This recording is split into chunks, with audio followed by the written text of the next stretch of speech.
Hello student, स्टेट्सोमेट्र के इस video में आज हम लोग मैटर की एक नई स्टेट करने जा रहे हैं और वो है लिक्विड स्टेट। इसमें हम लोग इसकी इंट्रोडक्शन और कुछ प्रॉपर्टीज़ पढ़ेंगे जो स्पेशली लिक्विड पे ही अप्लाई होती हैं, जैसे vapour pressure, evaporation, boiling point, viscosity, surface tension, ऐसी कुछ प्रॉपर्टीज़ और उन प्रॉपर्टीज से रिलेटेड क्वेश्चंस। तो काफ़ी इंटरेस्टिंग वीडियो है। न्यूमेरिकल पार्ट इसका नेग्लिजिबल है और कॉन्सेप्ट ज़्यादा है।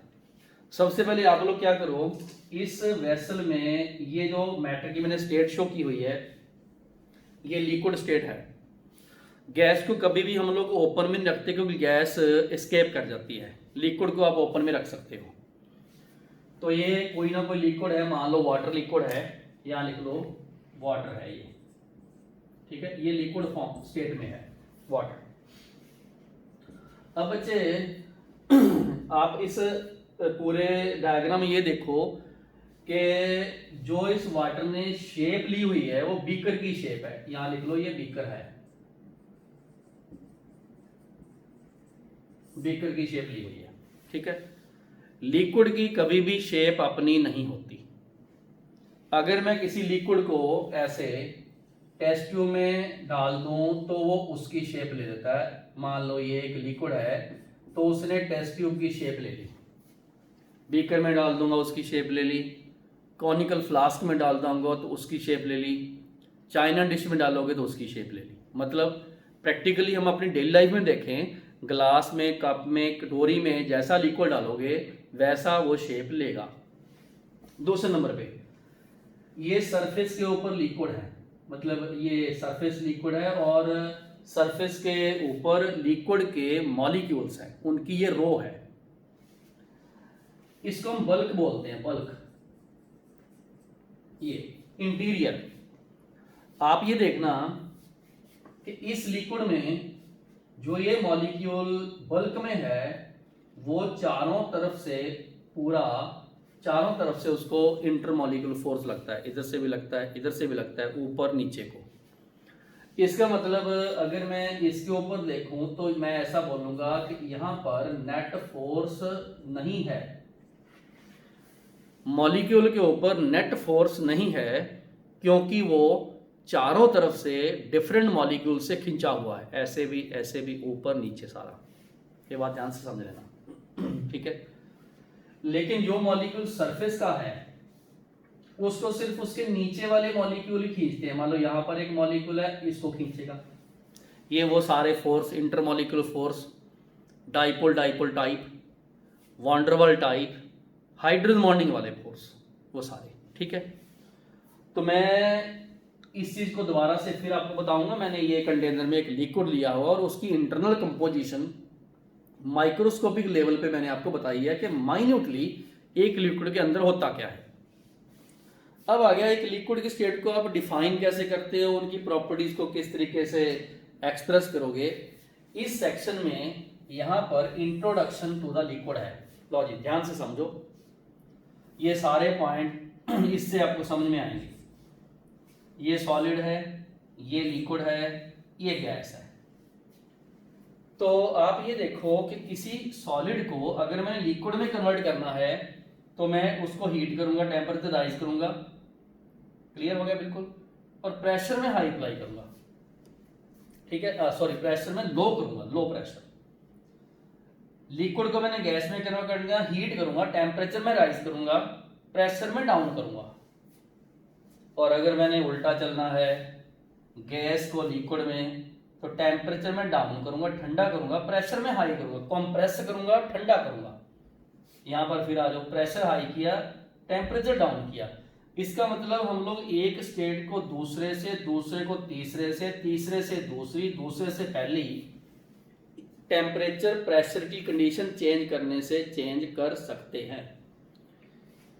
अब बात आ गई सॉलिड और गैस के बीच में, ये लिक्विड स्टेट आई, समझ गए बिल्कुल। ये क्या लिखा, लिक्विड स्टेट है क्या, ऐसे, ठीक है। A state between solid and gas, underline कर लो, between solid and gas with no definite shape, shape नहीं है, ये अलग शेप है, ये अलग शेप है, ठीक है, बट डेफिनेट वॉल्यूम है। वॉल्यूम मान लो मैंने इसको बोल दिया कि ये 500 मिलीलीटर है, तो किसी में भी डाल दो रहेगा 500 ही वो। कंटेनर चेंज करने से वॉल्यूम कम नहीं होता कभी भी, ठीक है, उतना ही रहता है। डेंसर देन गैस, वो क्यों? गैस में स्पेस बहुत खाली है, वॉल्यूम ज्यादा है, डेंसिटी कम है। लिक्विड में ऑलमोस्ट नेग्लिजिबल स्पेस होता है खाली, क्योंकि मॉलिक्यूल टच कर रहे होते हैं। लिटिल एम्प्टी स्पेस, सही है। डेंसिटी लिक्विड की ज्यादा है गैस से, सॉलिड की ज्यादा है लिक्विड से। Intermolecular forces are stronger than gas.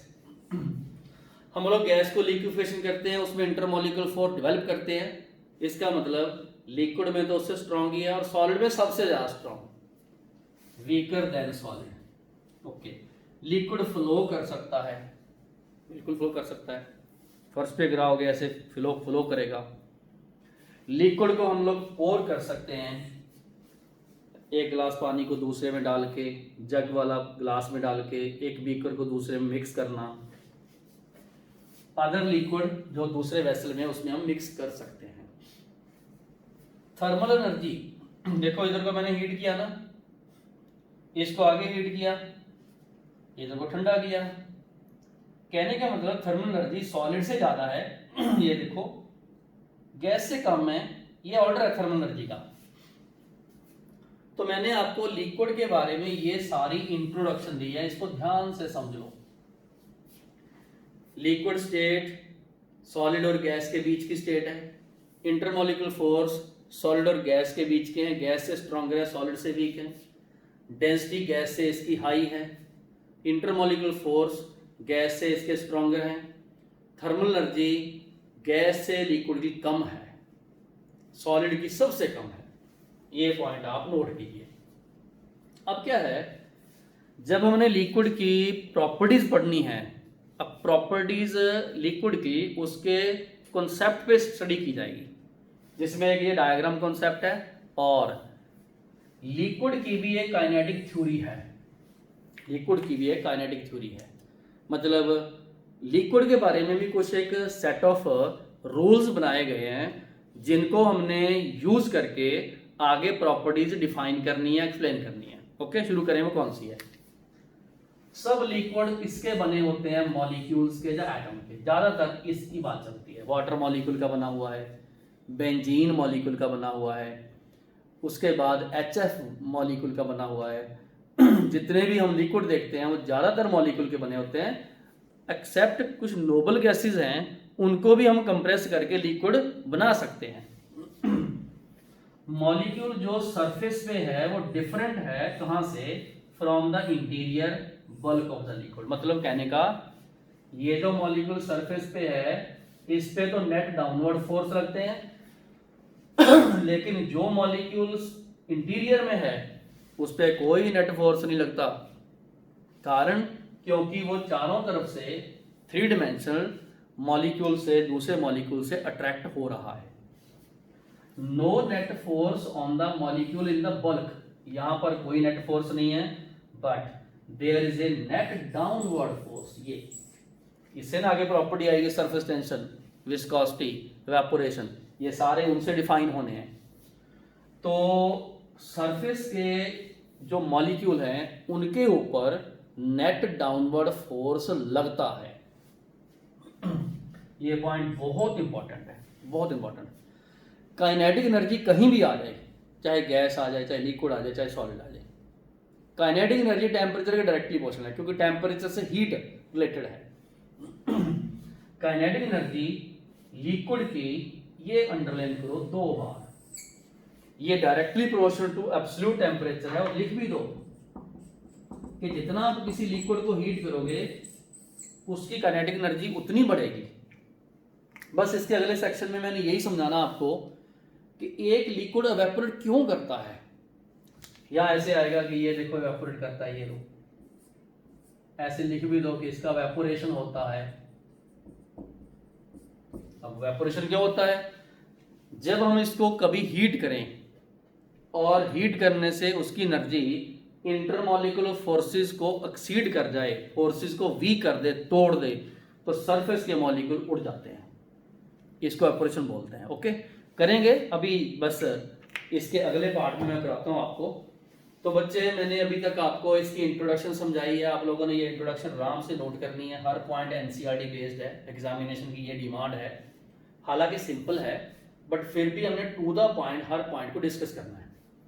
ये काइनेटिक थ्योरी ऑफ गैसेस है, ये बहुत बेसिक चीज है। हमने इसके हर पॉइंट को उसकी प्रॉपर्टी में लगा देना है, कॉन्सेप्ट को। और ये एक डायग्राम है, ये ऐसा डायग्राम आगे प्रॉपर्टीज में बार बार बनेगा। ओके, तो आप लोग इसको उतारो पूरा ध्यान से और नोट करो, इसको समझो। कॉन्सेप्चुअल पार्ट है, रिलेट करना सीखो एक चीज को दूसरे चीज से। तो वीडियो रोको, एक मिनट में साइड में हो गया, वीडियो रोक के ये पार्ट पहले उतार लो, फिर डायग्राम बनाओ, उसके बाद ये पार्ट उतारो। ओके, तो अब हम शुरू करते हैं लिक्विड की कुछ ऐसी प्रॉपर्टीज जिससे लिक्विड की नेचर एक्सप्रेस होती है। ओके, शुरू करते हैं। तो बच्चों, इस पार्ट में हम लोग लिक्विड की कुछ प्रॉपर्टी शुरू कर रहे हैं, जिनमें से सबसे पहले है इवेपोरेशन। आप लोगों ने ये डायग्राम, इसमें डायग्राम ड्रॉ करोगे और ये कोई लिक्विड है, मान लो लिक्विड वाटर है। हम लोग जिस रूम में बैठे हैं, जिस लैब में ये सारा काम कर रहे हैं, उसमें एक कंटेनर में हमने लिक्विड लेना है। मान लो आपने ये लिक्विड 200 मिलीलीटर लिया, शुरू में रखा। 1-2 घंटे के बाद या नेक्स्ट डे जब आप देखोगे तो ये लिक्विड उड़ चुका होगा और इसका वॉल्यूम कम हो गया होगा। क्वेश्चन दिमाग में आया, वो लिक्विड कहाँ गया? उस लिक्विड के वेपर्स बन गए। वेपर मतलब गैस बन गई, और जो ये वेपर्स बने ये सरफेस से उड़े हैं यहां से। मतलब कहने का इवेपोरेशन सरफेस से ही होता है, सरफेस से ही होता है। ठीक है, हर लिक्विड सरफेस से ही उड़ता है। हमारी बॉडी पे लिक्विड ड्रॉप हो, सरफेस से उड़ेंगे। ठीक है, कोई भी आप गीली चीज रखोगे, गीला कपड़ा रखोगे, फर्श है, पानी के वेपर सरफेस से उड़ते हैं। ठीक है, मतलब कोई भी लिक्विड जिसकी स्मेल है, अगर आप खुले में छोड़ोगे तो सरफेस से उड़ जाएगा। इथेनॉल है, उसकी स्मेल, एसीटोन की स्मेल। हम लोग यहाँ पर इंक यूज करते होते हैं जो इंक में लिक्विड आता है एसीटोन, उसकी स्मेल अगर हमने देखें तो वो भी आप यहाँ से खोल के इसकी स्मेल ले सकते हो। बहुत तीखी स्मेल होती है। ये कीटोन होते हैं, इवेपोरेट करते हैं ये। ठीक है, तो बेटा क्वेश्चन ये आया, ये इवेपोरेशन है क्या? देखो, इसमें 2 स्टेट आई, एक लिक्विड एक वेपर्स। इसका इसमें कन्वर्ट होना इवेपोरेशन है। लो जी, process of conversion of liquid into vapours और gas is called evaporation. Evaporation, बस यहां से खत्म होगी। मतलब किसी भी लिक्विड का उसके वेपर्स में या गैसेस फॉर्म में कन्वर्ट होना इवेपोरेशन है। इवेपोरेशन सरफेस से ही होता है। आप देखो, सरफेस फिनोमेना है। ठीक है, एक चीज और बताता हूं, वैसे वो आगे किसी चैप्टर में भी आएगी। इवेपोरेशन स्पॉन्टेनियस होता है, ये लो नोट कर लो एक बार। इसका मतलब जो अपने आप ही होता रहता है।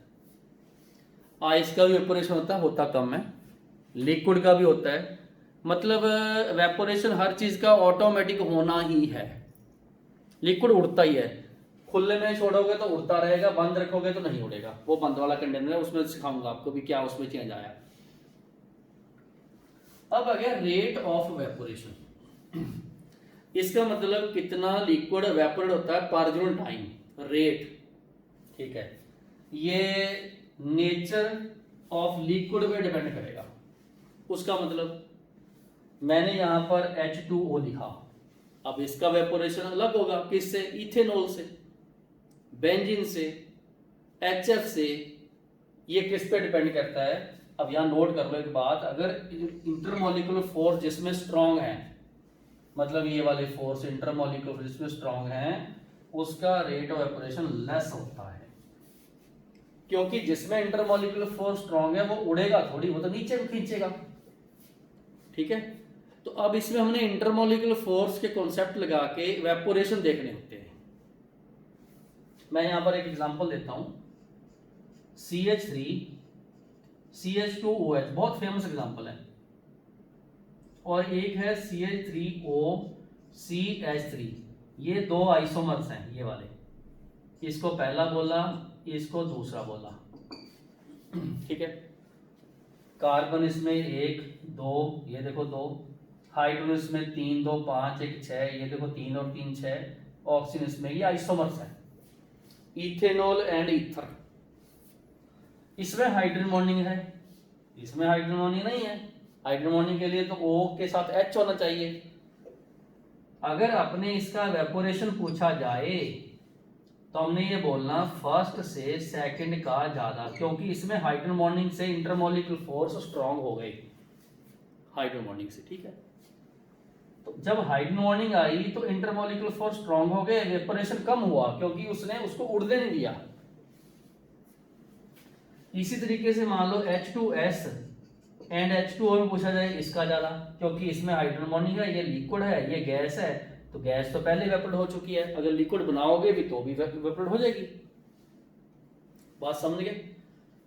जब भी कभी आपको दो लिक्विड में कंपैरिजन करना आ जाए किसी पर्टिकुलर टेम्परेचर पे, तो आप लोगों ने उसके इंटरमोलिकुलर फोर्स की नेचर देखनी है, क्या हाइड्रोजन बॉन्डिंग है, क्या साइज बड़ा है, ठीक है, या डाइपोल फोर्सेस हैं, किस टाइप के फोर्सेस हैं, वैन डर वाल्स कांस्टेंट ए तक देखना पड़ेगा अपने को। केमिकल बॉन्डिंग में पोलराइजेशन और उसके इंटरमोलिकुलर फोर्सेस को देखना पड़ेगा पोलैरिटी और डाइपोल मोमेंट से। तो ये छोटी छोटी डेप्थ की बातें हैं, ठीक है। ये बात मैंने यहाँ ऐसे एग्जांपल दे दिया, नोट कर लेना आराम से। तो इसका मतलब सब लिक्विड का वेपोरेशन सेम नहीं होता, कोई जल्दी उड़ेगा, कोई देरी से उड़ेगा। फिर से रिवाइज करा दूं, कौन सा देरी से उड़ेगा जिसमें इंटरमोलिकुलर फोर्स स्ट्रांग है, कौन सा फटाफट उड़ेगा जल्दी से जिसके इंटरमोलिकुलर फोर्स वीक है, इसको कंपैरिजन करना आपने। ये मैंने एक एग्जांपल दे दिया। Rate of evaporation increase on heating. अच्छा, इसका मतलब पानी को मैंने 20 डिग्री पे रखा एक बीकर में, टेम्परेचर 20 डिग्री था रखा, उसके बाद मैंने पानी को गर्म कर दिया, 50 डिग्री पे चला गया, जल्दी उड़ेगा गर्म पानी, क्योंकि काइनेटिक एनर्जी बढ़ती है तो रेट इंक्रीज होता है। सरफेस से उड़ना ना इसने, इसको ऐसे हीट करते जाओगे और ये गर्म होता जाएगा, काइनेटिक एनर्जी बढ़ेगी और इंटरमोलिकुलर फोर्स वीक होंगे, उड़ जाएगा। बात समझ आ रही है? बिल्कुल ध्यान से। Rate of evaporation directly proportional to temperature है। इसका अगर ग्राफ अपने देखें तो ऐसे, इधर वेपोरेशन और यहां पर टेम्परेचर, ऐसे बढ़ा देना, ये ग्राफ आते हैं ऐसे, हीट करोगे तो ग्राफ कैसा आएगा, बढ़ेगा। Rate of evaporation surface area पे भी डिपेंड करता है, लिक्विड के सरफेस एरिया पे, क्योंकि उसने सरफेस से उड़ना है। ये बीकर है, अगर मैं टेस्ट ट्यूब में पानी रखूं यहां पर, उसका इतना सा सरफेस एरिया, तो यहां पर लेस है सरफेस एरिया, क्योंकि टेस्ट ट्यूब का जो अपने बोलते ओपन सरफेस होता है वो कम होता है, ठीक है।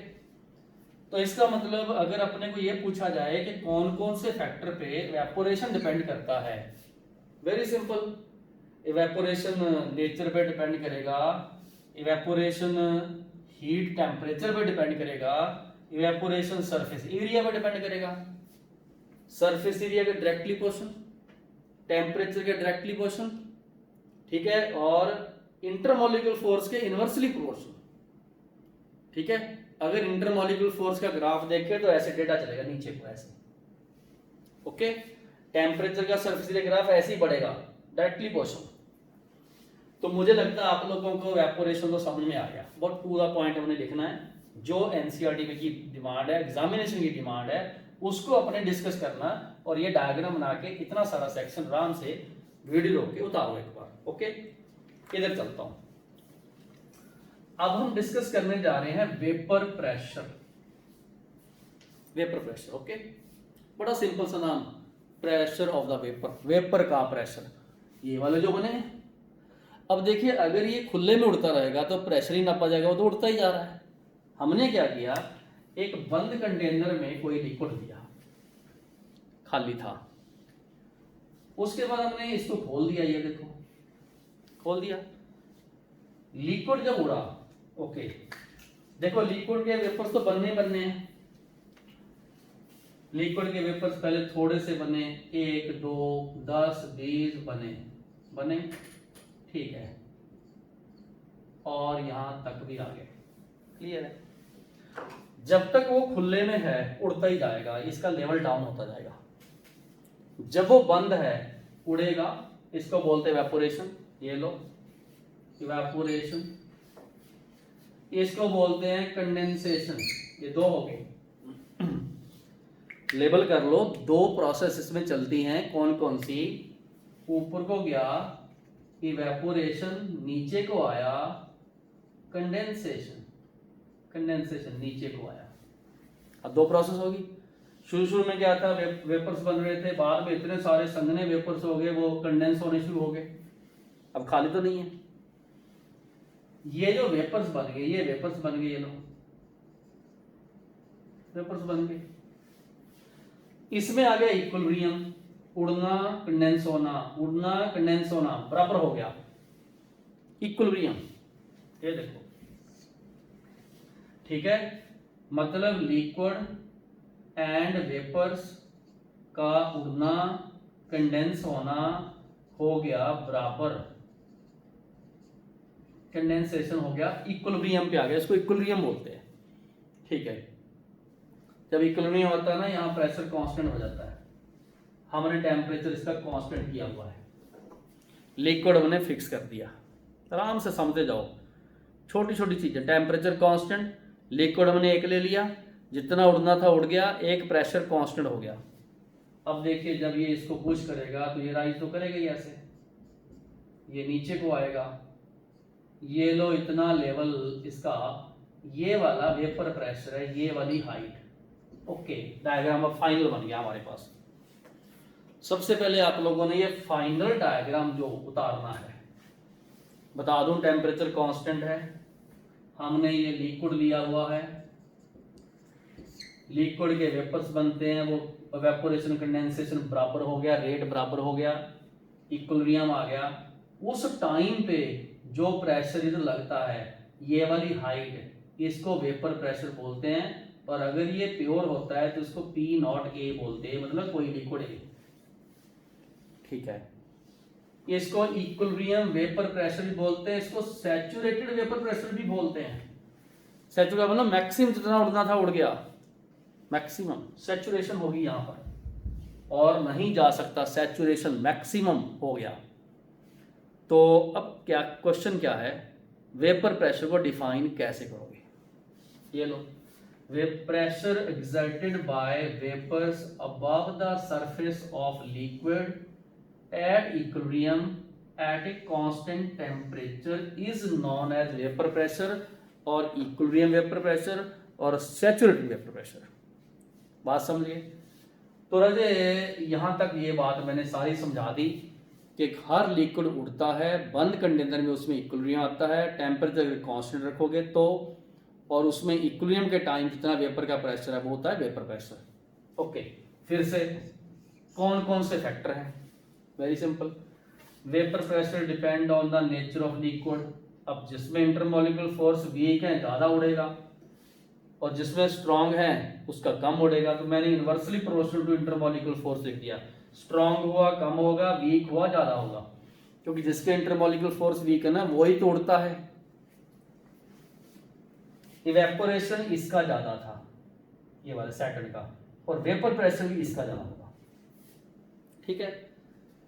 Vapour pressure directly proportional to rate of evaporation, ये वाला, और ये डायरेक्टली प्रोपोर्शनल टू टेम्परेचर है। कहने का मतलब अगर हम लोग यहाँ पर ट्राइपॉड स्टैंड लगा के ऐसे हीट कर दें, ये लेवल बढ़ेगा, ऐसे ऊपर चलेगा, क्योंकि ज्यादा उड़ जाएगा। प्रेशर कुकर में हम ऐसे करते हैं, पहले नॉर्मल पानी पे वेपर प्रेशर होता है, विसल नहीं बजती, उसके बाद हीट करना शुरू करते हैं, उससे वेपर्स बनते हैं, फिर विसल बजती है, ओके।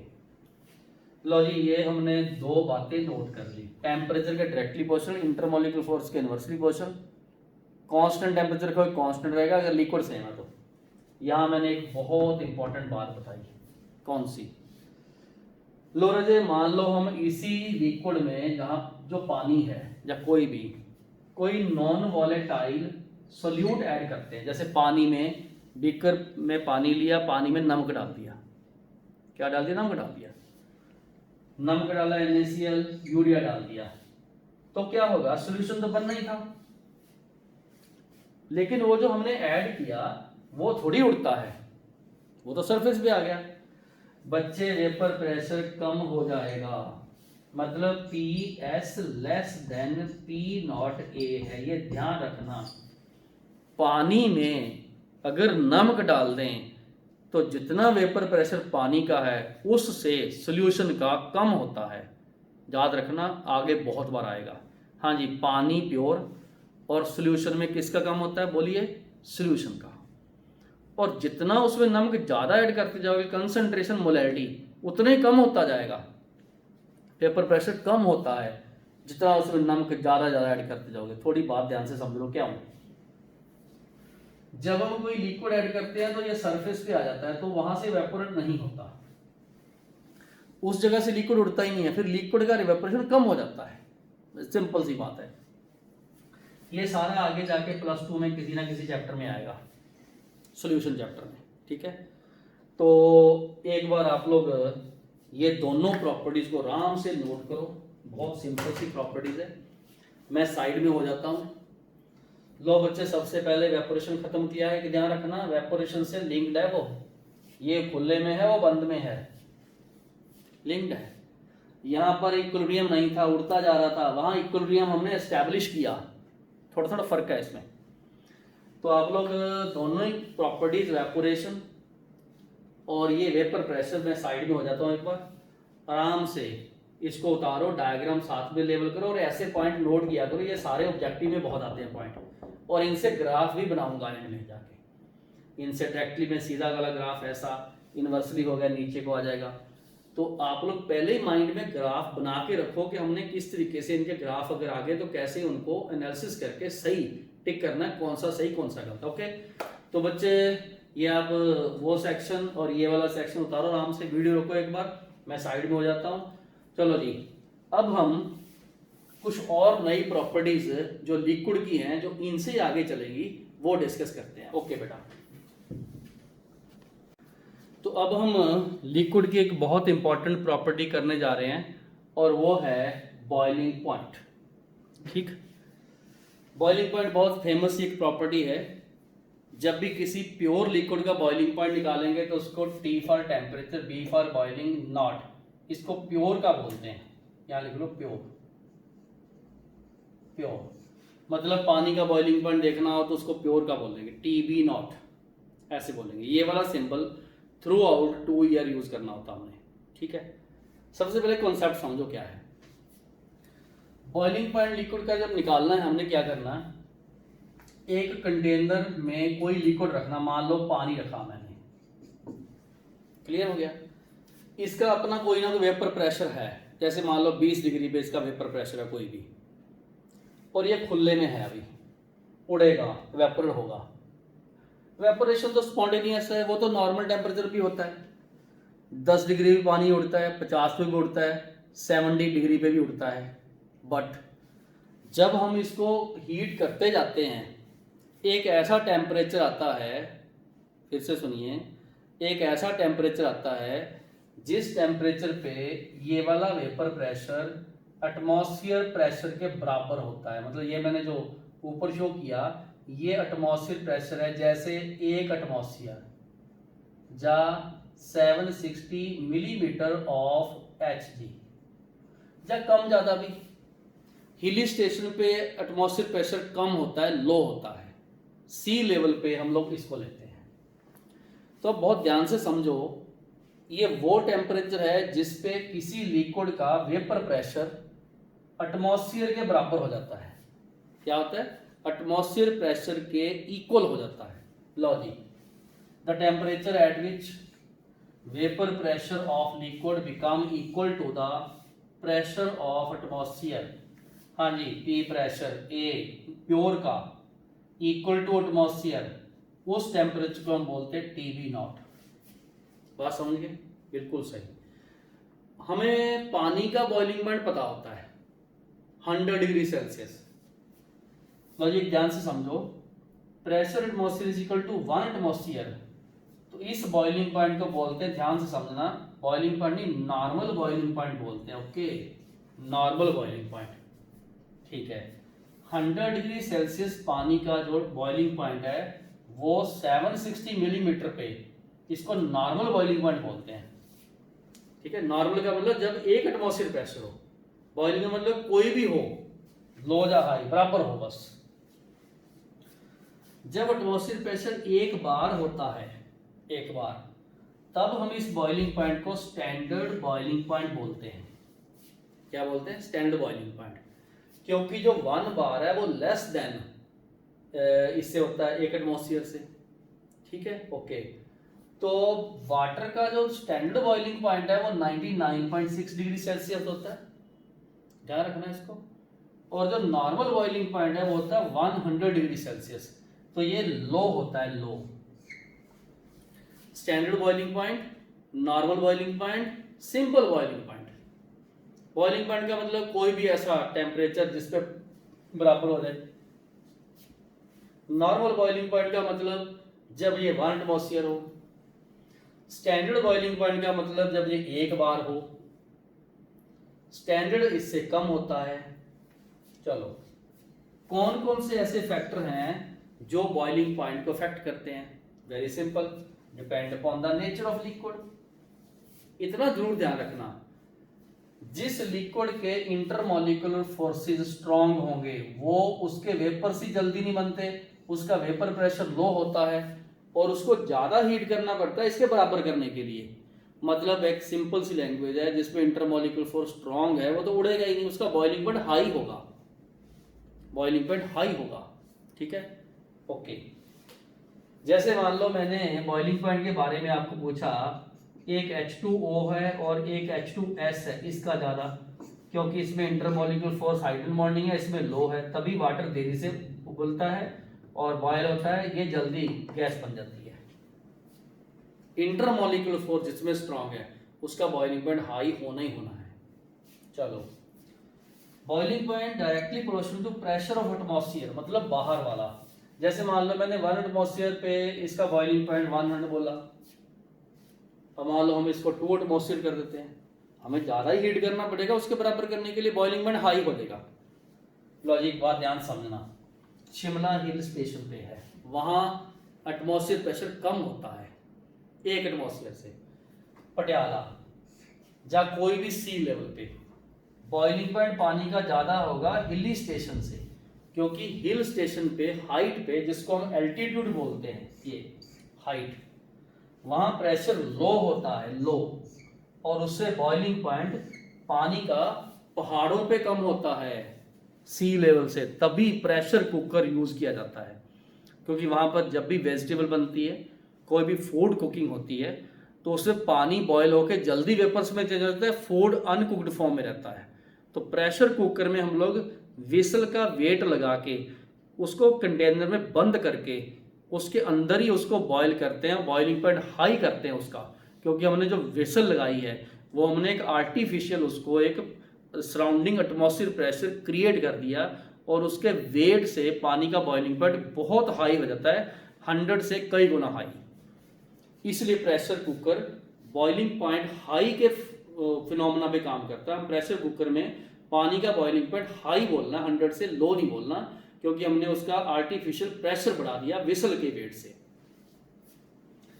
तो ये 2 फैक्टर हमने डिस्कस किए हैं बॉइलिंग पॉइंट के। कौन कौन से? बॉइलिंग पॉइंट नेचर पे डिपेंड करेगा, हर लिक्विड का अपना अपना, और बॉइलिंग पॉइंट सराउंडिंग पे डिपेंड भी करता है कि आपने सराउंडिंग कैसी दी है। तो ये बहुत इंटरेस्टिंग चीज है, बहुत छोटे छोटे कॉन्सेप्ट हैं, रिलेट करने हमने, थ्योरेटिकल कॉन्सेप्ट है और इंपॉर्टेंट बहुत है। चलो जी, अब जब अपने बॉइलिंग पॉइंट डिस्कस किया सारा कंप्लीट, एक बार आप वीडियो रोक के इसको उतारो और ये जो मैंने 4 क्वेश्चन लिखे हैं, 1 2 3 4, इसके आप आंसर सोचो क्या बनते हैं, ठीक है। वीडियो रोको आप लोग सब, ये वाला सेक्शन उतारो, इसको समझो, दिमाग लगाओ, कुछ चीज़ें मैं इसको समझाते हुए बोला हूँ और उनके हम लोग आंसर करते हैं। ओके, वीडियो रोको एक बार और वो क्वेश्चन सारे उतारो, आप सोचो इसके आंसर्स क्या हैं। ओके, पहला क्वेश्चन बताता हूँ। Boiling point of water at 1 atmosphere is 100, समझ गए। When the water boil in pressure cooker then the boiling point of water is, मतलब 100 ही रहेगा, 100 से कम होगा, 100 से ज़्यादा होगा। मैंने एक चीज़ बोल दी कि प्रेशर कुकर को फूड कुकिंग करने में हाई एल्टीट्यूड पे यूज़ करते हैं, ये आप मैंने बताई आपको बात, ठीक है।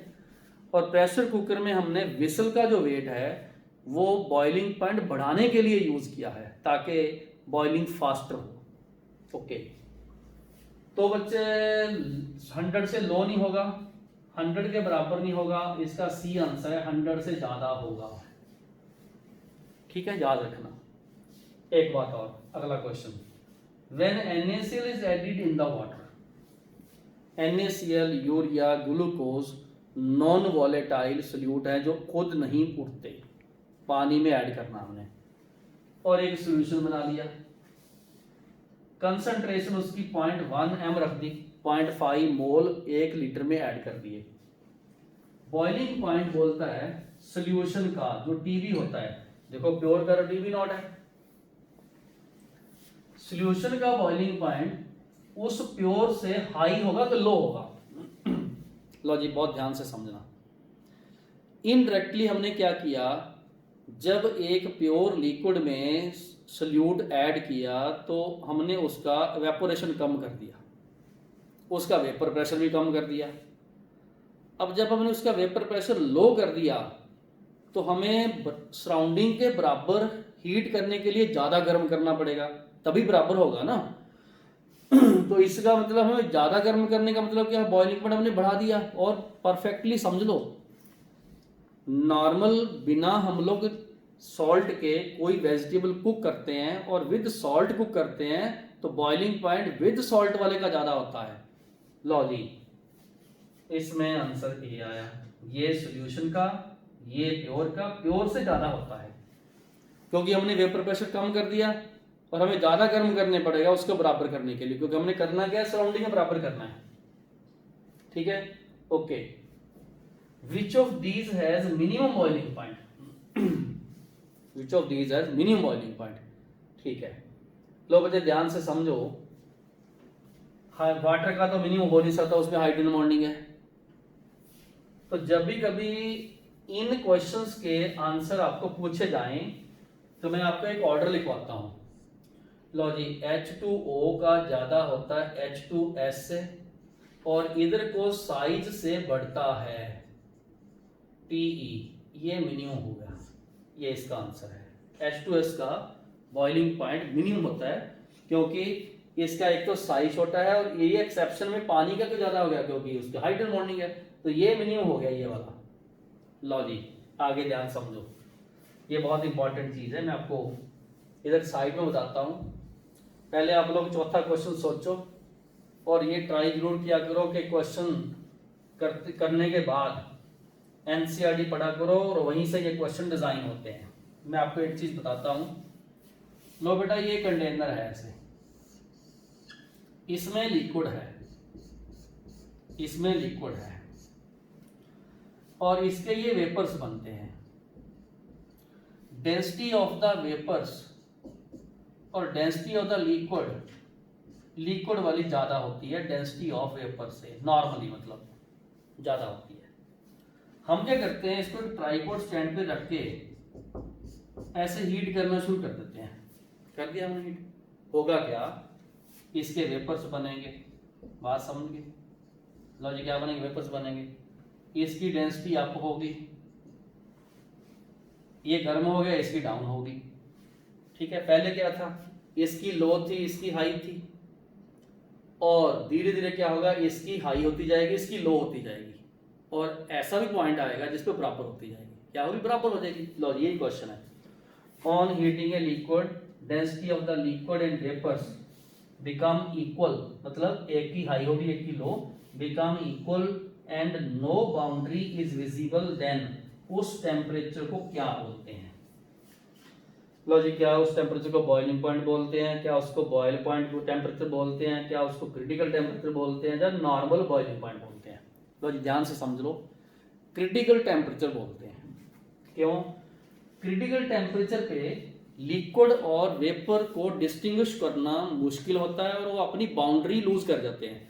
जैसे आपको ये बाउंड्री नहीं दिखती, ये ऐसे मिक्स से हो जाते हैं, आप पहचान नहीं पाओगे कि इसमें गैस कौन सा है, लिक्विड कौन सा है। इट लूज इट्स बाउंड्री, मतलब इसकी डेंसिटी इसके बराबर हो जाती है। ये क्रिटिकल टेम्परेचर होता है, उन्हें पढ़ा हुआ क्रिटिकल टेम्परेचर गैसियस स्टेट में, at which above which no gas can be liquefied how high the pressure may be applied.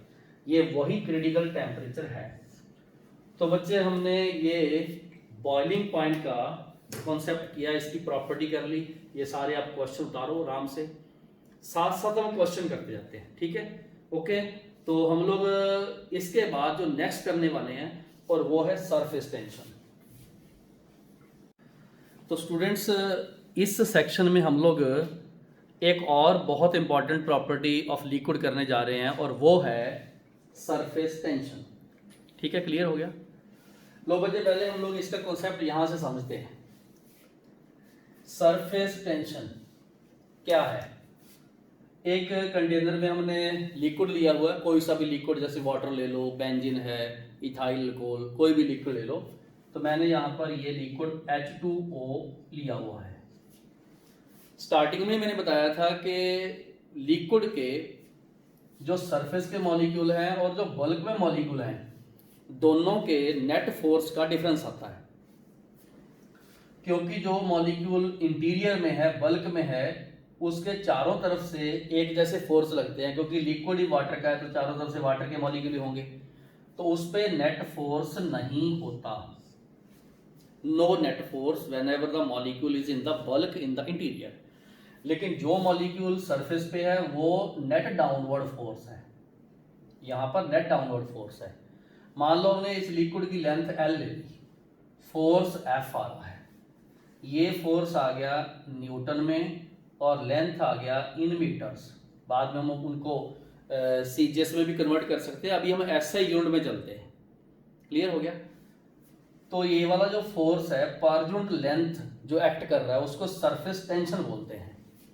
तो सरफेस टेंशन के कारण लिक्विड का जो सरफेस है वो स्ट्रेच्ड मेम्ब्रेन की तरह काम करता है, जैसे एक प्लास्टिक की थिन मेम्ब्रेन होती है, इस तरीके से काम करता है, और इसी को हम सरफेस टेंशन बोलते हैं। चलो जी, net downward force F acting per unit length metre में of the liquid is called surface tension. ठीक है, मतलब पर यूनिट लेंथ पे कितना फोर्स काम करता है वो उसका सरफेस टेंशन है। और यूनिट लिखोगे तो फोर्स पर यूनिट लेंथ न्यूटन पर मीटर। समझ आ गया? तो ये सरफेस टेंशन है। बेसिकली सरफेस टेंशन फोर्स पे डिपेंड करता है, जिसमें इंटरमोलिकुलर फोर्स स्ट्रांग है उस पर नेट डाउनवर्ड फोर्स भी ज्यादा होगा। क्लियर है? ओके, अब कौन कौन से फैक्टर्स हैं?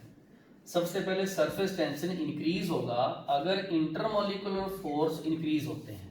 तो इसका मतलब ये directly proportional to intermolecular force हो गया, क्योंकि ये बेसिकली जो फोर्स है वो इंटरमोलिकुलर फोर्स ही है। ठीक है। सरफेस टेंशन डिक्रीज होगा अगर हम लिक्विड को हीट करेंगे। ऐसा क्यों? हीट करने से काइनेटिक एनर्जी बढ़ती है, और जब काइनेटिक एनर्जी बढ़ती है तो इंटरमोलिकुलर फोर्स वीक होते हैं, तो उससे क्या है, सरफेस टेंशन कम होता है। ठीक है, यहाँ पर एक बहुत इंपॉर्टेंट चीज है। लो जी, वो क्या? सरफेस टेंशन, सरफेस के ऊपर फोर्स नेट है, यहाँ पर नहीं है। क्लियर है? अगर हम इस लिक्विड को हीट करें, क्या करें, हीट करें, तो उसका सरफेस एरिया बढ़ता है। हीट करें तो सरफेस एरिया बढ़ता है, और हमें कितनी एनर्जी चाहिए, वर्क कितना करना अपने जूल में, पर यूनिट एरिया इंक्रीज करने में, उसको सरफेस एनर्जी बोलते हैं। और उतनी एनर्जी इस सरफेस के ऊपर एनर्जी ज्यादा होती है, यहाँ नहीं होती, क्योंकि यहाँ नेट फोर्स नहीं है। तो वैसे भी अगर किसी लिक्विड को हीट करोगे तो सबसे पहले यहाँ एनर्जी लो है, हाई होके ऊपर जाएगा, ऊपर से वेपर में चला जाएगा। तो मतलब इसका मतलब सरफेस जो सरफेस है उसके ऊपर एनर्जी मॉलिक्यूल की ज्यादा होती है।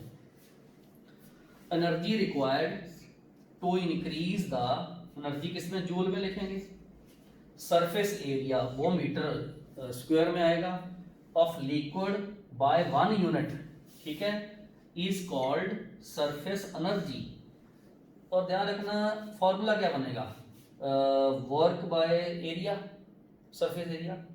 वर्क क्या होता है, न्यूटन इंटू मीटर, ये मीटर स्क्वायर है, मीटर से मीटर कट गया, ओके, ये वाला इससे कट गया, बन गया न्यूटन पर मीटर तो सरफेस टेंशन है। इसका मतलब कभी आपको पूछ लें कि सरफेस एनर्जी और सरफेस टेंशन के यूनिट डायमेंशन सेम होते हैं, ठीक है, बिल्कुल। आप लोग सरफेस टेंशन, ये डायग्राम, उसके फैक्टर्स और सरफेस एनर्जी इसको उतार लो, बहुत इजी सा कॉन्सेप्ट है। और सरफेस टेंशन एक लिक्विड की प्रॉपर्टी है। अब राजे हमने सरफेस टेंशन पढ़ लिया क्या है, कौन से फैक्टर्स को अफेक्ट करते हैं, ये भी स्टडी कर लिया, सही हो गया। सरफेस टेंशन हमारी डेली लाइफ में या इसकी एप्लीकेशन क्या है, चलो सबसे पहले इस डायग्राम को देखो। ये डायग्राम है, आपने बहुत बार देखा होगा, लिक्विड का ड्रॉप, जो छोटा ड्रॉप है, ड्यू ड्रॉप है, लीफ के ऊपर होता है, वो स्फेरिकल होता है, ठीक है। ऐसा क्यों, क्योंकि इसका एक रीजन है। मान लो हम इस लिक्विड ड्रॉप को स्फीयर लिखते हैं तो जो सरफेस के ऊपर मॉलिक्यूल्स है वो सब इनवर्ड जाएंगे ऐसे, हाँ, टेंजेंशियल इनवर्ड जाएंगे, और यहाँ एक सेंटर पॉइंट बनेगा, ठीक है। चारों तरफ से सरफेस टेंशन सेंटर की तरफ लगेगा, लग गया तो वो सरफेस एरिया तो कम करेगा ही, क्योंकि वो सारा कॉन्ट्रैक्ट होगा ऐसे। और सरफेस टेंशन क्या करता है, सरफेस एरिया को मिनिमम करता है, कम से कम करता है। और शेप में स्फीयर का सरफेस एरिया सबसे कम होता है, इसलिए वो स्फीयर बन जाता है। लो जी, liquid drop is spherical because surface area of liquid drop is decrease to minimum, और मिनिमम किसका होता है, स्फीयर का। ये डायग्राम आ गया, सही। अब एक वर्ड आता है कैपिलरी एक्शन, ये भी सरफेस टेंशन की ही आउटकम है, उसी की ही एप्लीकेशन है और बहुत यूज हो रही है। कुछ ऐसे एग्जांपल भी बताऊंगा आपको जहां ये यूज हो रही है। कैसे, हमने एक लिक्विड लिया इस कंटेनर में, और ये लिक्विड ऐसा था जो स्टिक करता है, ग्लास को चिपकता है जैसे पानी, ठीक है, ओके। हमने उसमें कैपिलरी ट्यूब डिप कर दिया। आप सोचो कैपिलरी ट्यूब कैसी होती है। लो बेटा, मैं आपको कैपिलरी ट्यूब भी दिखा दूं। ये बहुत थिन सी एक ग्लास ट्यूब होती है ऐसी, आप देख लो, ग्लास ट्यूब होती है, ये दोनों तरफ इसका ओपन है और बहुत थिन होती है ग्लास ट्यूब। आप आराम से देख लो इसको, ये कैपिलरी ट्यूब है। कौन सी ट्यूब है, कैपिलरी ट्यूब है, ओके।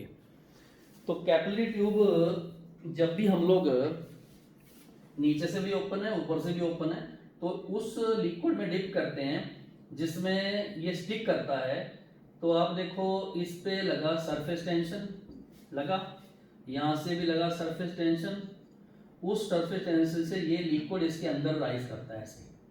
तो आप देखो जिस लेवल पे लिक्विड है और इस कैपिलरी में उससे ऊपर चढ़ गया, इतनी हाइट पे, एच हाइट पे चढ़ गया, ठीक है। ये जो सरफेस टेंशन, ये फोर्स लगा और जो पर यूनिट लेंथ लगा फोर्स, ठीक है। हमने इसकी भी हाइट ले ली और ऊपर से एटमॉस्फेरिक प्रेशर है। आप देखो ये दो प्रेशर ऐसे आगे बैलेंस हो गए, तो आप देखो ये राइज कर गया ऊपर को, और सरफेस टेंशन ने ऐसे राइज करवाया इस एच हाइट तक। इस फिनोमेना को कैपिलरी एक्शन बोलते हैं। क्या बोलते हैं, कैपिलरी एक्शन बोलते हैं। मैं प्रैक्टिकली भी दिखाने वाला हूं। Rise of the liquid which stick to the glass in a thin tube that is capillary tube is called capillary action। capillary action, और capillary action से ही आप देखना, जैसे ऑयल लैंप होते हैं, कैरोसिन ऑयल लैंप होते हैं, उनमें हम विक डालते हैं बत्ती, तो वो जालीदार होती है, कॉटन के थ्रेड की वोवन होती है, उसमें छोटी छोटी कैपिलरीज होती हैं। मैं अगर आपको दिखाऊं साइड में डायग्राम बना के, इस तरीके से वो छोटी छोटी होती हैं, और ये देखो ये धागे से कैपिलरी बनती हैं, तो ऑयल उसमें राइज करता है और हम लोग उससे लाइट फिनोमेना हम लोग उससे करते हैं। तो ये सारा कैपिलरी एक्शन है। अब मैं आपको प्रैक्टिकली दिखाता हूँ कि अगर मैं एक कैपलरी को किसी कलर्ड लिक्विड में डिप करूं, आप देखो ध्यान से, ये देखो, तो आप देखो कि लिक्विड जो है वो एक पर्टिकुलर हाइट तक राइज किया हुआ है। आप देखो, चेक करो, पर्टिकुलर हाइट तक राइज किया हुआ है, पूरा ध्यान से चेक करो। एक तो आपने ये देखना है कि यहाँ लिक्विड का लेवल है, एक देखो ऊपर तक, ये देखो, दिख रहा है सबको? तो मतलब rise of the liquid in a capillary tube is known as capillary action. Okay, पूरा ध्यान से देखो, लिक्विड आपको थोड़ी सी लेवल तक ऊपर राइज हुआ दिखेगा, यहाँ तक, ये देखो यहाँ तक दिख रहा है। आराम से फिर से एक बार देख लो, ये कैपिलरी एक्शन है। ओके, तो कैपिलरी एक्शन है ये। ओके बेटा, तो हमने कैपिलरी एक्शन अभी आपको बताया, और सरफेस टेंशन के दो एप्लीकेशन मेन है, एक तो सरफेस एरिया को कम करता है, एक कैपिलरी एक्शन लिक्विड राइज करता है, और एक चीज़ और बताऊं, ये वाली हाइट कितनी ज़्यादा है सरफेस टेंशन पे डिपेंड करेगी। मान लो हमारे पास दो लिक्विड हैं, एक T1 टेम्परेचर, एक T2 टेम्परेचर, दो टेम्परेचर हैं, एक ठंडा है गर्म, हाइट किस में ज़्यादा होगी ये हमने सोचना है। वो आप यहाँ से फिनोमेनन लगाओगे, गर्म में टेम्परेचर हाई, ठीक, surface tension low, surface tension low, height कम, ठीक है। तो इसका मतलब ये हुआ कि height of the liquid in tube directly proportional to surface tension but inversely proportional to the temperature because surface tension inversely proportional to the temperature. Clear है? ऐसे कुछ फॉर्मूले बन जाते हैं हमारे पास। क्या फॉर्मूले? देखो, H1 height, H2 height is equal to T1 temperature, T2 temperature. तो ये आपने, ये वाली हाइट ये वाली है, और ये टेम्परेचर लिक्विड के हैं। किसी दो लिक्विड के टेम्परेचर को कंपेयर करना हो कि टेम्परेचर से हाइट कम होती है, याद रखना, क्योंकि ये इनवर्सली प्रोपोर्शनल है। ये सरफेस टेंशन के ऊपर लगने वाले कुछ फॉर्मूले हैं। तो बच्चे, हमने सरफेस टेंशन को बिल्कुल ध्यान से पढ़ा, ठीक, और आप देखो कि ये सेक्शन पूरा हुआ। डायग्राम बना लो, बीच बीच में ये कैपिलरी ऑफ विक वाला डायग्राम बना लो, ऑयल लैंप वाला। मेन इसकी एप्लीकेशन होती है कि ऐसे क्वेश्चन आएंगे, why the liquid drop is spherical, you have to answer it. तो ये डायग्राम बना के इतना लिखना है।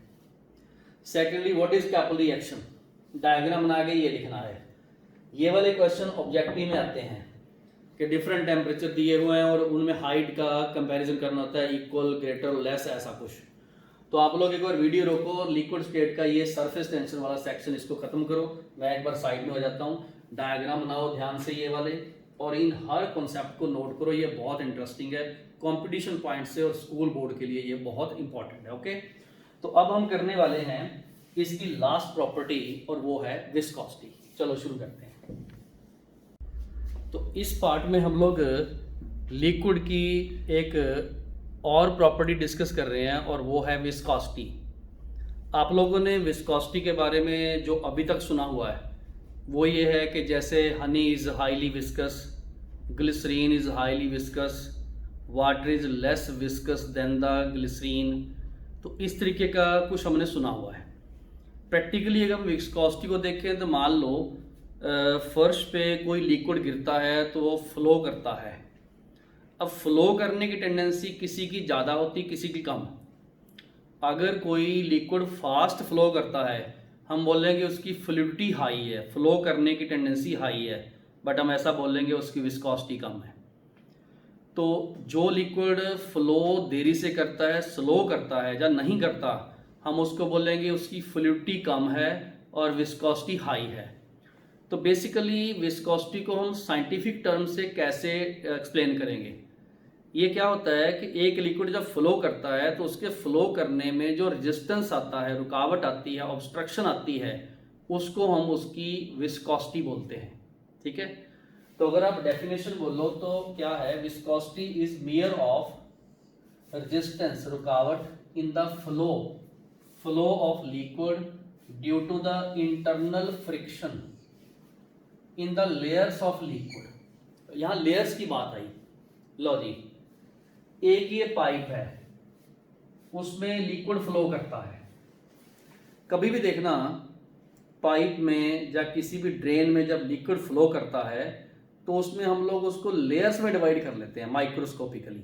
ये सारा काम एक साइंटिस्ट है जीन लुइस पॉइजली, इसने किया था। लिक्विड की विस्कोसिटी की स्टडी, उसको कौन से फैक्टर इफेक्ट करते हैं, उसके फॉर्मूले या न्यूमेरिकल सारे यूनिट, ये इसी साइंटिस्ट की कंट्रीब्यूशन है। इसी के नेम पे एक यूनिट भी आया था, सीजीएस यूनिट, पॉइस। तो मतलब अगर आपको पॉइस पूछा जाए तो वो कोफिशिएंट ऑफ विस्कोसिटी, विस्कोसिटी का सीजीएस यूनिट है।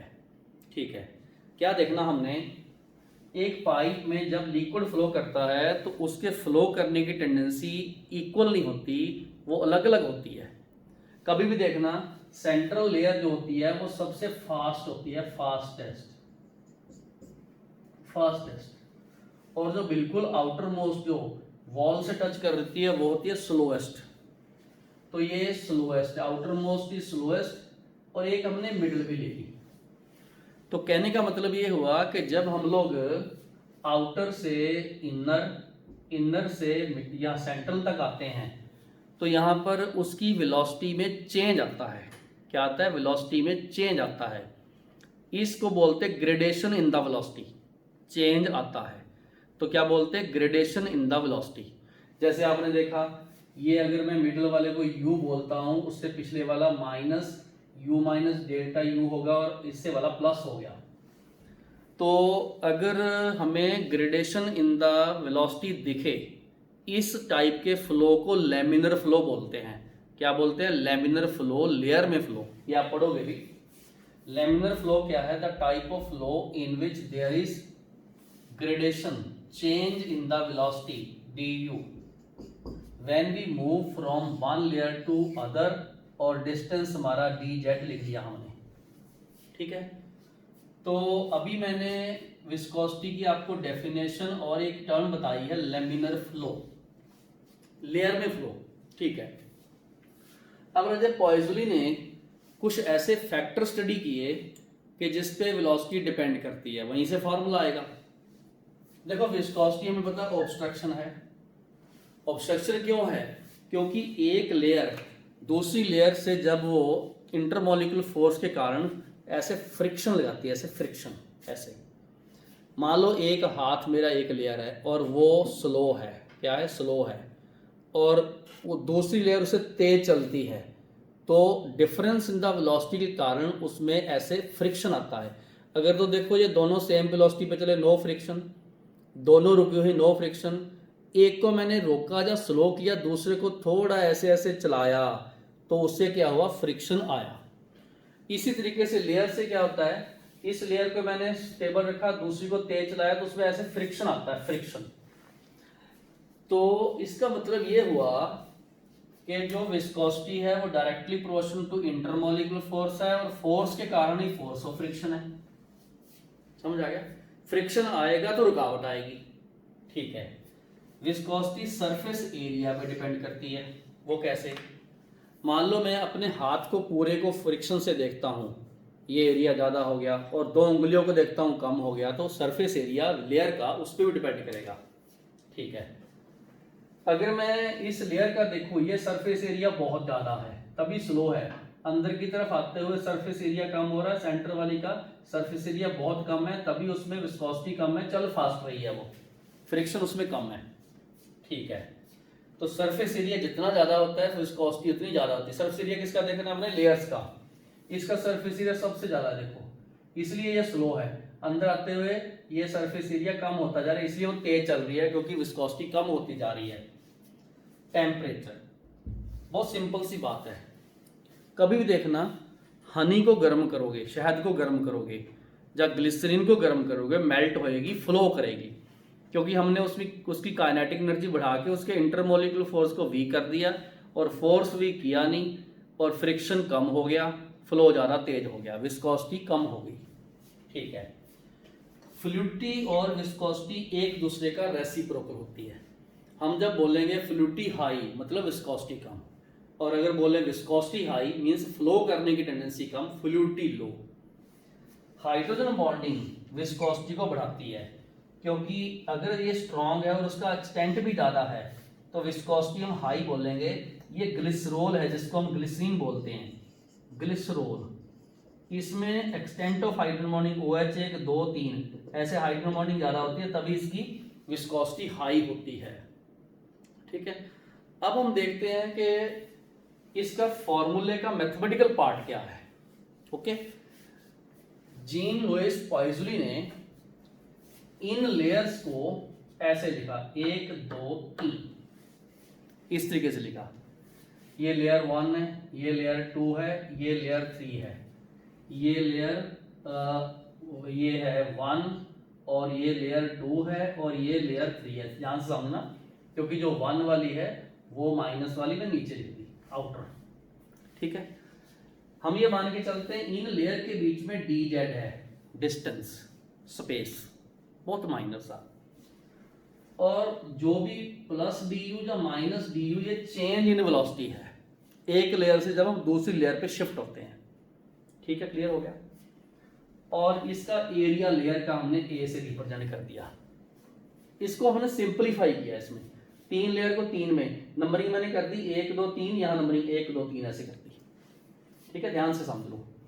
ओके, तो du/dz ये वेलोसिटी ग्रेडियंट है, मतलब जब हम 1 मीटर सेंटीमीटर तक चलते हैं तो वेलोसिटी कितनी चेंज होती है, चेंज इन वेलोसिटी पर उसमें यूनिट डिस्टेंस। ठीक है, ये वाली वेलोसिटी ग्रेडियंट बोलते हैं इसको, कितनी चेंज होती है। ओके, फोर्स ऑफ फ्रिक्शन, ये फ्रिक्शन है, डायरेक्टली प्रोपोर्शनल फिर area force of friction directly proportional to du/dz। इसका ध्यान रखना, मैंने पहले बोला है। देखो, एक लेयर ये है, एक लेयर ये है, अगर तो दोनों में वेलोसिटी का डिफरेंस नहीं है, या तो वो रुकी होगी तो नहीं है, या वो सेम स्पीड पे चलती तो नहीं है, तो हम बोलेंगे फ्रिक्शन नहीं है। अगर ये रुकी हुई है और ये चलती है ऐसे, तो उसमें फ्रिक्शन आएगा, तेज चलाओगे और आएगा। जितना हम स्पीड से जाएंगे उतना जो वेलोसिटी ग्रेडियंट है ज़्यादा आएगा, difference in the velocity. Yes, तो ये force directly proportional to velocity gradient है, इन दोनों को कंबाइन किया तो ये आ गया A du/dz। कांस्टेंट प्रोपोर्शनलिटी मैंने इससे हटाया ईटा से। ओके, ये कोफिशिएंट ऑफ विस्कोसिटी है, क्या है इसको लिख लो, कोफिशिएंट। ठीक है, मतलब coefficient constant, coefficient of viscosity इसी को ही बोलते हैं। इसकी डेफिनेशन भी बता दूंगा, कोई दिक्कत नहीं है, कोफिशिएंट ऑफ विस्कोसिटी। ठीक है, तो A वही है, ये du वही है, dz वही है, तो ये फोर्स ऑफ फ्रिक्शन है, ये फ्रिक्शनल फोर्स। ठीक है, अगर आपको पूछा जाए कि ये क्या चीज़ है, अगर मैं एरिया 1 मीटर कर दूं, 1 मीटर स्क्वायर कर दूं, और वेलोसिटी 1 मीटर पर सेकंड और डिस्टेंस 1 मीटर कर दूं, या सेकंड में उसको सीजीएस में, जैसे मान लो एरिया में सेंटीमीटर स्क्वायर कर दूं, 1 सेंटीमीटर स्क्वायर एरिया, और 1 सेंटीमीटर पर सेकंड, और ये 1 सेकंड कर दूं, तो अगर सबको 1 कर दूं तो ये वाला इसके बराबर हो जाएगा। तो मतलब coefficient of viscosity is that force of friction whenever 1 centimetre, ठीक है समझ गए, 1 सेंटीमीटर स्क्वायर एरिया, ये इसका, and they have the velocity gradient of 1 centimetre per second for every 1 centimetre change. Okay, तो आप देखो इसमें ईटा जो है कोफिशिएंट ऑफ विस्कोसिटी को F into dz A into du मैंने कर दिया। पूरे ध्यान से समझ लो, कुछ नहीं है, मैंने इसको रीअरेंज भी किया, dz को मल्टीप्लाई कर दिया, ये दोनों नीचे ले गया। अगर आपने इसका यूनिट देखना हो कोफिशिएंट ऑफ विस्कोसिटी का, कैसे देखोगे, फोर्स की जगह न्यूटन, और ये तो आपका डिस्टेंस मीटर, नीचे का एरिया है मीटर स्क्वायर, और du क्या है मीटर पर सेकंड, मीटर नीचे सेकंड ऊपर, ये कटा और ये आंसर आ गया। देखो इसका यूनिट न्यूटन पर मीटर स्क्वायर सेकंड। न्यूटन पर मीटर स्क्वायर क्या होता है, ये तो प्रेशर होता है, प्रेशर का यूनिट पास्कल है, तो पास्कल सेकंड हो गया। जब हम क्या करें, इस फोर्स की जगह पे आप फोर्स क्या होता है, मास इनटू एक्सेलरेशन, मास किलोग्राम में ले लिया हमने, एक्सेलरेशन क्या होता है, मीटर पर सेकंड स्क्वायर। तो उसी तरीके से अगर हम सारा इसको अरेंज करें, ठीक है, तो मीटर रखोगे तो ये मीटर से -1 आ जाएगा, और सेकंड नीचे लिखोगे स्क्वायर तो ऊपर जाके माइनस आ जाएगा। तो ये सारे इसके सीजीएस यूनिट हैं, इसके सीजीएस यूनिट है, ध्यान से समझ लो। मैं इसको यहाँ ऊपर भी लिख सकता हूँ, logic kilogram metre inverse second inverse, ये इसका सॉरी एसआई यूनिट है, एसआई सीजीएस नहीं एसआई यूनिट है, ठीक है, बिल्कुल क्लियर हो गया। ये सारे इसके यूनिट ध्यान दो। और यूनिट कन्वर्शन में आपकी हेल्प करता हूँ, 1 पॉइज इसके नेम से, पॉइजुली से पॉइज बन गया, 1 gram centimetre inverse second inverse इसके बराबर होता है।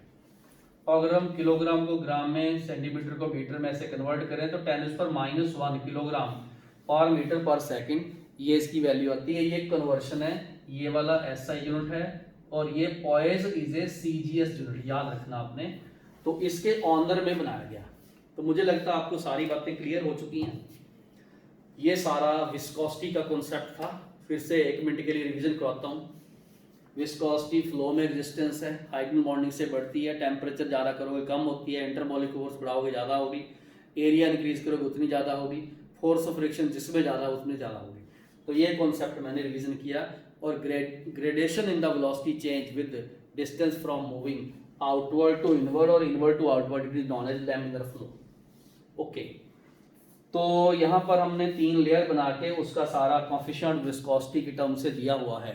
और अगर आपको पूछा जाए what is coefficient viscosity, define करो, अलग से डिफाइन कर लेना। It is that force of friction whenever a layer of area 1 centimeter have a velocity gradient of 1 centimeter per second over the distance of 1 centimeter। तो ये हम लोग CGS में डिफाइन किया, बाकी ये यूनिट कन्वर्शन। ओके बच्चे, तो I hope you clearly understand this viscosity concept और इसका डेरिवेशन ऑफ फॉर्मूले, यूनिट्स एक्सेट्रा। तो मैं साइड में हो जाता हूँ। पहले आप लोग विस्कोसिटी का ये सेक्शन, नीचे ये फैक्टर्स जरूर ध्यान दिया करो, ये ऑब्जेक्टिव फैक्टर्स में आता है काम। और दूसरे नंबर पे ये मैंने एक बहुत क्लियर लेयर बनाई है, और ये वाली हमारी बुक्स में भी ऐसे डायग्राम हैं, और ये फॉर्मूले सारे ड्राइव करके। ओके बच्चे, आराम से इसको उतारो, पूरा ध्यान से हर लेयर को मार्किंग करके उसका ये फॉर्मूला खुद ड्राइव करके इसको याद करो। छोटी छोटी बातें इसमें ये वाली और ये सारी चीज़ें। तो बच्चे, लिक्विड स्टेट खत्म हुआ। आज हमने लिक्विड स्टेट में जितनी भी प्रॉपर्टीज पढ़ी हैं उन सब का base kinetic theory of liquid से था। लिक्विड अपने आप में एक बहुत important state of the matter है, गैस से काफ़ी डिफरेंट है, इसके अपने कॉन्सेप्ट हैं और बहुत ही इंटरेस्टिंग कॉन्सेप्ट हैं, जैसे विस्कोसिटी का, सरफेस टेंशन का, वेपर प्रेशर का, बॉइलिंग पॉइंट का, या इवेपोरेशन हो गया। इस तरीके से हमने लिक्विड स्टेट को पूरा फुल ऑन डिस्कस करके विद क्वेश्चंस आज हमने इसको फिनिश किया है। ओके, तो मेरे साथ जुड़े रहिए। फोटोन एजुकेशन चैनल को सब्सक्राइब करके हर वीडियो को लाइक एंड शेयर करके फोटोन एजुकेशन का द्वारा जो भी अपने फोटोन ऐप है उससे आप सारी फैसिलिटी केमिस्ट्री रिलेटेड और अदरवाइज भी ऑनलाइन स्टडी रिलेटेड आप इंजॉय कर सकते हो। Till then take care, have a nice day, thank you.